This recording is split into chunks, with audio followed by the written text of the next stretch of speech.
Hello, good morning সবাইকে। তোমরা সবাই কেমন আছো? আজকে কিন্তু ভীষণই একটা মজার দিন। কেন বলো তো? কারণ সকাল সকাল বৃষ্টি শুরু হয়ে গেছে। আর বৃষ্টি দেখতে কার না ভালো লাগে। দেখো, রান্নাঘর থেকে এত সুন্দর বৃষ্টি দেখা যাচ্ছে, তো ভাবছি এই সুন্দর একটা ওয়েদারে চলো একটা রেসিপি বানাই। তো কম বেশি এখন সবার ঘরেই আম আছে। তো আমি ভাবছি এই আমগুলো কিছুদিন কিভাবে স্টোর করা যায়। তাই ভাবছি একটা রেসিপি তৈরি করি, সেটা হচ্ছে ম্যাঙ্গো জেলি বানিয়ে ফেলি। কারণ আমার ঘরে অনেকটা আম আছে, যেটা কিনা খাওয়া হচ্ছে না।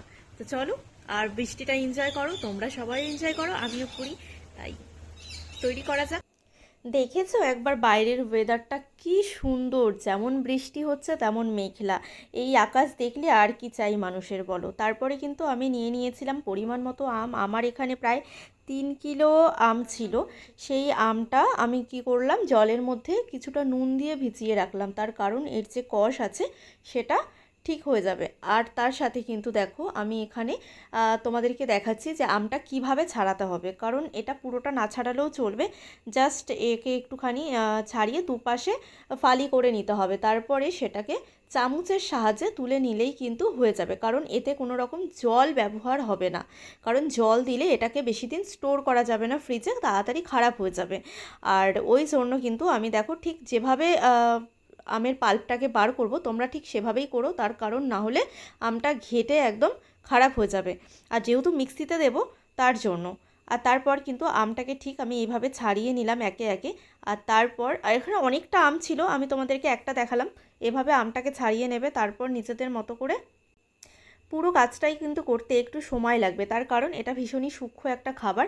আর এটা যেহেতু না তুমি তাড়াতাড়ি করে রান্না করতে পারবে, না তাড়াতাড়ি করে এটাকে কাজটাকে শেষ করতে পারবে, এটা যত্ন সহকারে তৈরি করতে হবে। আর আমিও একটু ধৈর্য নিয়ে নেমে পড়লাম আমের জেলি বা জ্যাম এরকম কিছু বানাবো। তার কারণ কি বলো তো, আমার যে মেয়েটা আছে, এটা সিজনাল কোনো ফ্রুট খেতে চায় না। ওই জন্য আমি কি করেছি, এই সময় বাজারে এখন আমের পরিমাণটা এখন অনেক আছে, ওই জন্য আম এনে তোমরা এভাবে জেলি বা জ্যাম বানিয়ে নিতে পারো। ও, তাহলে কি হবে, বাচ্চাগুলো খেতে পারবে। আমি কিন্তু আমার মেয়ের জন্যই তৈরি করে নিলাম। আর পুরো আমটাকে দেখো আমি মিক্সার গ্রাইন্ডে দিয়ে এরকম একটা পেস্ট, সফট পেস্ট বানিয়ে নিয়েছি। তার কারণ হচ্ছে না হলে যখন আমি কড়াতে দেব তখন এটা দলা পেকে যাবে। আর দেখবে তোমরা যাতে খুব ভালোভাবে মিক্সিতে পেস্ট হয়, জল দেবে না একদমই, কারণ জল দিলে একদম পাতলা হয়ে যাবে, সেটা শুকাতেও অনেকটা সময় লাগবে। আর তোমরা যদি মনে করো যে না তোমরা রেগুলার বানিয়ে খাবে, তাহলে তোমরা একটু জল ইউজ করতে পারো। আমি একদমই দিলাম না। আর এটাতে খুবই সামান্য উপকরণ লাগবে, কারণ এতে কোনো কিছু বেশি প্রয়োজন হয় না। আর আমার দেখো একদম ডান হয়ে গেছে, পুরো ব্যাপারটাকে এরকম একটা গ্রেভি গ্রেভি মতো তৈরি হয়েছে। আর আমটাই দেখতে পাচ্ছ যে কতটা পাকা আমটা, যার কারণে একদম, যেহেতু আমার কাছে অনেকটা আম ছিল তাই একটু সময় ধরে আমি কাজটা করেছি। আর একবারে আমার গ্রাইন্ডারে মিক্স হয়নি, তাই জন্য আমি দুবারে কাজটা করে নিলাম। আর করার পরে যে আমের পাল্পটা হবে, চাইলে তোমরা সেটা দিয়ে নানান রকম উপকরণও করতে পারো, আমি একটাই করেছি। আর আরেকদিন তোমাদেরকে দেখাবো ম্যাঙ্গো পাল্প দিয়ে কিভাবে পকোড়া হয়, বা আমরা তালের বড়া খেয়ে থাকি সেরকম একটা রেসিপিও হয়, আমি সেটা তোমাদেরকে নেক্সট টাইম দেখাবো। আজকে দেখাবো কিন্তু কিভাবে খুব তাড়াতাড়ি সহজে ম্যাঙ্গো জেলি বা জ্যাম তৈরি করা যায়। আর সেটাকে খুব ভালো টেস্টও হয় খেতে, আর খুব অনেক দিন রাখাও যায় স্টোর করে। দুটোই কিন্তু বেনিফিট আছে। আর দেখো আমি এরকম একটা পাল্প একদম কিন্তু রেডি। এরপর কিন্তু আমি উনুনে কড়া চাপিয়ে দেবো। আর কি বলতো, এই ধরনের রান্নাগুলো করতে তো কম বেশি সবারই ভালো লাগে। আর বাচ্চাগুলো কি হয়, বাজারের খাবার খেয়ে খেয়ে এতটা মুখে টেস্ট এসে যায়, যারা কিনা বাড়ির খাবার খেতে চায় না, তা তোমরা যত্ন সহকারে বানিয়ে ওদেরকে একটু টেস্টি টেস্টি বলবে, ওরাও খেয়ে নেবে। যে বিশেষ করে আমার মেয়ে তো খেয়ে নেয়। এরকম একটা আমি ননস্টিকের প্যান নিয়েছি যাতে তলায় ধরে না যায়। তোমরা চাইলে যে কোনো কড়াও নিতে পারো, আমি এরকম একটা ছোট্ট ননস্টিকের প্যান নিয়েছি, তার মধ্যে কিন্তু আমি আঁচটাও ধরিয়ে দিয়ে দেখলাম যে প্যানটা গরম হয়ে গেছে, তার মধ্যে কিন্তু আমি ম্যাঙ্গো পাল্পটা দিয়ে দিলাম। কারণ এটা ভালো করে, এটা কিন্তু রান্নার করা মানেই হচ্ছে ভালো করে খুন্তি দিয়ে তোমাকে বারবার নাড়াতে হবে, যেমন আমরা করে নাড়ুর পাক দিই বা কোনো রকম ক্ষীর বানাই সেরকম, যাতে তলায় ধরে না যায়, সেটা তোমাদেরকে খেয়াল রাখতে হবে। আবার চাপিয়ে দিয়ে কোথাও চলে যেও না, তাহলে কিন্তু পুরোটাই পুড়ে যাবে।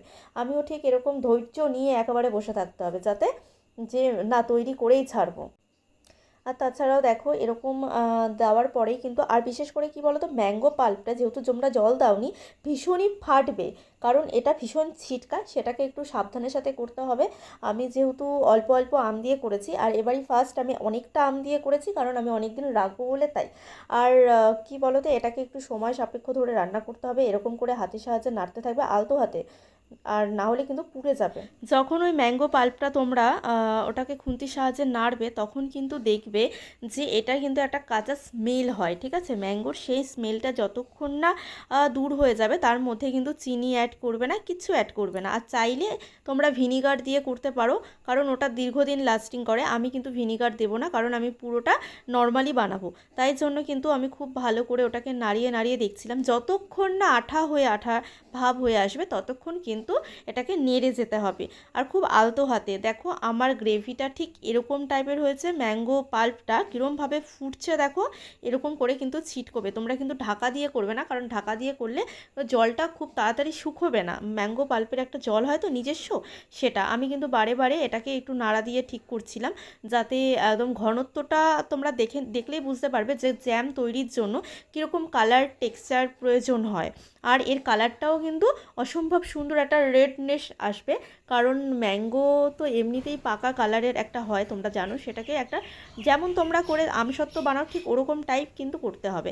আর যখনই দেখবে এরকম একটা ছিটকোচ্ছে, তলার দিকে হালকা হালকা উঠে যাচ্ছে নাড়লেই, তখনই কিন্তু 1 কাপ পরিমাণ মতো চিনি দেবে। কারণ আমি না, যেহেতু ম্যাঙ্গোটা অনেকটা ছিল, আর ম্যাঙ্গো কী হয় সবসময় মিষ্টি হয়, তাই জন্য আমি একটু টক মিষ্টি খেতে ভালোবাসি, তাই জন্য কিন্তু আমি ওরকম একটা কাপ 1 কাপ মতো দিয়েছি। তোমরা চাইলে একটু কম বেশি করে নিতে পারো, যে যেরকম মিষ্টি খেতে পারো। আমার তো মনে হয় জ্যামটা একটু টক মিষ্টি হলেই বাচ্চারা বেশি ভালোবাসে, আর আমি তো নিজের খাওয়ার জন্য বেশি অতটা ভাবি না, মেয়ের জন্যই ভাবি, ও একটু টক মিষ্টি খেতে ভালোবাসে, তাই জন্য ওরকম একটা 1 কাপ চিনি দিয়ে দেবে। চিনিটা দেওয়ার পরেই কিন্তু ম্যাঙ্গো জেলিটা অনেকটা আঠালো ভাব হয়ে আসবে, আর কি হবে, কালারটা চেঞ্জ হয়ে যাবে। দেখো ওইটা হালকা ইয়েলো থেকে কিন্তু দেখো কি সুন্দর অরেঞ্জ থেকে কিন্তু এরকম রেড কালার এসে যাবে, ওপরে কিন্তু একটা স্তরও পড়ে যাবে।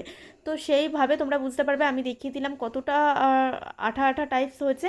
কারণ এটাকে চাইলে তোমরা এমনিও খেতে পারো, আবার জ্যাম, পাউরুটি, রুটি এরকম কিছু দিয়েও খেতে পারো। আর তাছাড়া দেখো এরকম একটা কালার এসেছে। এবার যেরকম তোমরা চাইবে থিকনেস সেরকমই রাখতে পারো। আমি একটু হালকা লাইট রেখেছি, তার কারণ এটাকে 1 ঘন্টা 1.5 ঘন্টা ঠান্ডা নর্মাল টেম্পারেচারে করতে হবে। তারপরে কিন্তু ফ্রিজে যখন তুমি কোনো কাচের জারে করে স্টোর করবে, সেটা কিন্তু 2 দিন 3 দিন পরে একটা অনেকটা জমাট বেঁধে যাবে, তাই জন্য আমি একটু লাইট করলাম। আর আমার রেসিপিটা কিন্তু ডান হয়ে গেছে। দেখো সাইডটা দেখলেই তোমরা বুঝতে পারবে যে কি পরিমাণে সুন্দর হয়েছে কালারটা, যেমন ঠিক আমসত্ত্বর কালার আসে ওরকম। চাইলে তোমরা ফুড কালার ইউজ করতে পারো, যেরকমটা হয় ম্যাঙ্গো জ্যাম বা জেলির কালার। আমি কিন্তু ন্যাচারালি করলাম। তাই তোমাদের যদি ভালো লাগে লাইক, কমেন্ট, শেয়ার, সাবস্ক্রাইব করতে ভুলো না। বাই।